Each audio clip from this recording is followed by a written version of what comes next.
اعوذ باللہ من الشیطان الرجیم بسم اللہ الرحمن الرحیم۔ سورہ دہر کے بارے میں اختلاف ہے کہ مکہ مکرمہ میں نازل ہوئی یا مدینہ منورہ میں نازل ہوئی، بہت اختلاف ہے، بس میں نے مکہ مکرمہ اختیار کیا ہے۔ سورہ دہر مکہ مکرمہ میں نازل ہوئی، اس میں 31 آیتیں اور 2 رکوع ہیں۔ نازل ہونے کے اعتبار سے 98ویں نمبر پر ہے، لیکن تلاوت کے اعتبار سے 76ویں نمبر پر ہے، اور سورہ رحمان کے بعد نازل ہوئی ہے۔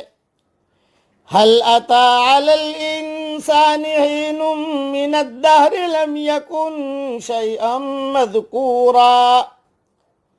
یقیناً گزرا ہے انسان پر ایک وقت، زمانے میں، جبکہ یہ کوئی قابل ذکر چیز نہ تھا۔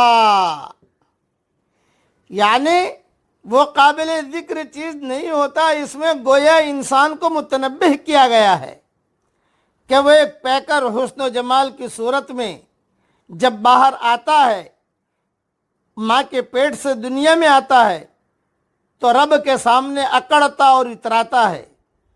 اسے اپنی حیثیت یاد رکھنی چاہیے کہ میں تو وہی ہوں، جب میں عالم نیست میں تھا تو مجھے کون جانتا تھا، منی کا گندا قطرہ تھا تو کون جانتا تھا مجھے۔ اِنَّا خَلَقْنَا الْإِنسَانَ مِن نُطْفَةٍ أَمْشَاجٍ نَبْتَلِيهِ فَجَعَلْنَاهُ سَمِيعًا بَصِيرًا۔ بے شک ہم نے انسان کو ملے جلے نطفہ سے امتحان کے لیے پیدا کیا اور اس کو سنتا دیکھتا بنایا۔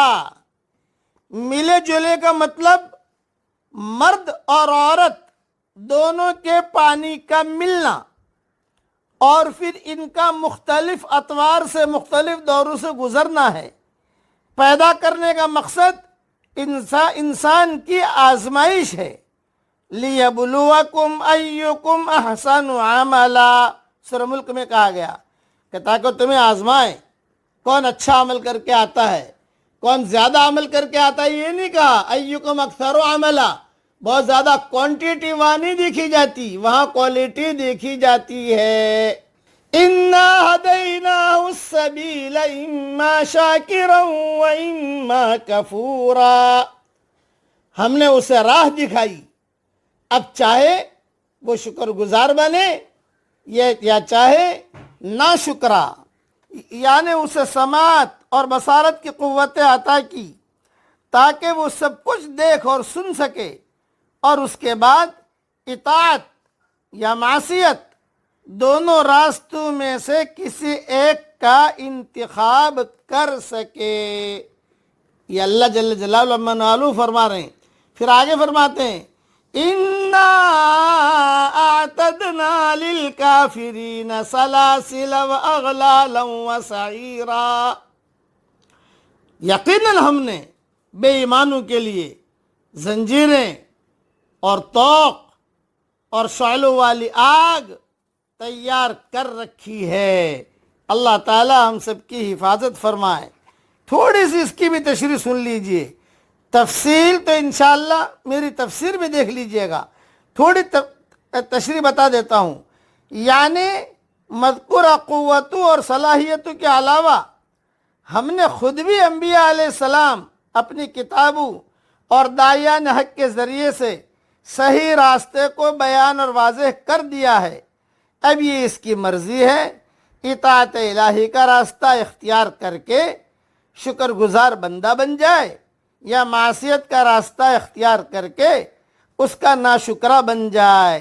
جیسا حضرت محمد صلی اللہ علیہ وسلم نے ارشاد فرمایا کل الناس یغدو فبائع نفسہ فموبقها او معتقها، الحدیث رواہ مسلم۔